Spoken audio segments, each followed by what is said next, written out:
রাজধানীর এভারকেয়ার হাসপাতালে খালেদা জিয়ার শারীরিক অবস্থার সবশেষ খবরাখবর নিয়েছেন মেহেদী হাসান, আমাদের সহকর্মী। আমরা তার সাথে সরাসরি এই মুহূর্তে যুক্ত হচ্ছে।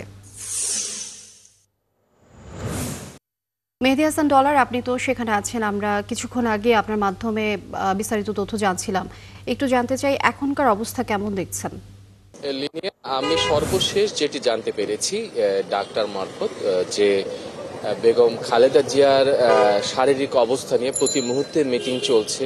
মেডিকেল বোর্ডের চিকিৎসকরা আছেন এবং যুক্তরাজ্য এবং চায়নার ডাক্তাররাও আছেন, পাশাপাশি অনলাইনেও কিন্তু প্রয়োজনে তারা আলাপ আলোচনা করছেন।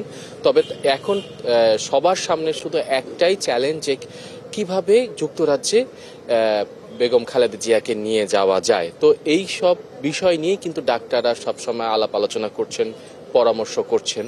তো আপনাকে যদি বলি যে আপনি জানেন যে বেগম খালেদা জিয়া কিন্তু বিভিন্ন রোগে আক্রান্ত। তিনি আর্থ্রাইটিস, ডায়াবেটিস, হৃদযন্ত্র, ফুসফুস, কিডনি, লিভার সবকিছুই অঙ্গই কিন্তু আসলে সমস্যার মধ্যে আছে। আমরা সর্বশেষ যেটি জানতে পেরেছি যে আজকে সকালে কিন্তু তাকে ডায়ালাইসিস দেওয়ার চেষ্টা করা হয়েছিল, কয়েকবার চেষ্টা করা হয়েছে, নিতে পারেনি। পরবর্তীতে নিতে পেরেছি কিনা আমরা এইটুকু এখন পর্যন্ত আমরা আপডেট না।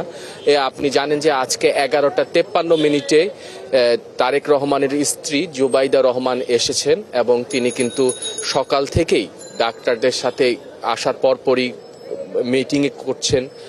বেগম খালেদা জিয়া যে সর্বশেষ পরিস্থিতি, শারীরিক পরিস্থিতি, সেটা জানার চেষ্টা করছেন। এবং আপনি জানেন যে আজকে কিন্তু বেগম খালেদা জিয়াকে লন্ডনে নিয়ে যাওয়ার কথা ছিল, কিন্তু সেটি হয়নি।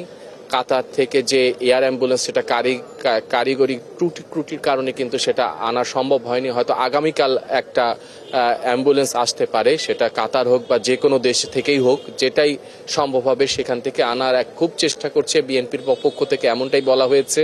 এবং সর্বশেষ যেটি আপনাকে বলে রাখি যে বেগম খালেদা জিয়ার যদি শারীরিক অবস্থার মিনিমাম উন্নতি বা একটু উন্নতি না হলে কিন্তু তাকে বাইরে নিয়ে যাওয়া যাবে না, এমনটাই কিন্তু জানিয়েছেন মেডিকেল বোর্ডের ডাক্তার। এবং বিদেশ থেকে, দুদেশ থেকে যে ডাক্তাররা আছেন, যুক্তরাজ্য এবং চীন, সবাই একমত যে শারীরিক অবস্থার একটু উন্নতি না হলে কিন্তু তাকে নিয়ে যাওয়া যাবে না।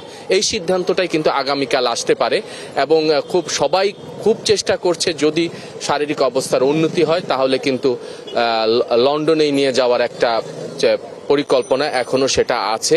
আপনি জানেন যে এই চলতি বছরের শুরুতে বেগম খালেদা জিয়া যুক্তরাজ্যে গিয়েছিলেন জানুয়ারি মাসে এবং 4 মাস থাকার পর 6 মে কিন্তু তিনি আবার দেশে ফিরেন। এবং লন্ডনে যখন ছিলেন তখন কিন্তু তারেক রহমানের সাথে দেখা করার পাশাপাশি তিনি কিন্তু রুটিন যে চিকিৎসা সেটা কিন্তু চলমান ছিল, সেই চিকিৎসাটা কিন্তু চলমান ছিল। এবং তিনি যখন 6 মে দেশে এলেন, তা এই চিকিৎসাটা কিন্তু এইটাও এখানেও চলমান ছিল।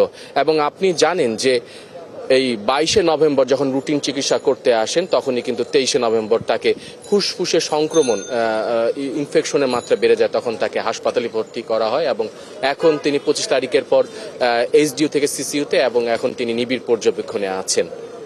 লিনিয়া।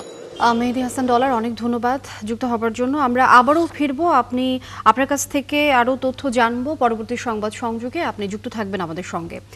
দর্শক, এভারকেয়ার হাসপাতাল থেকে মেহেদী হাসান ডলার আমাদের সহকর্মী যুক্ত ছিলেন। আমরা সর্বশেষ তথ্য জানছিলাম তার কাছ থেকে।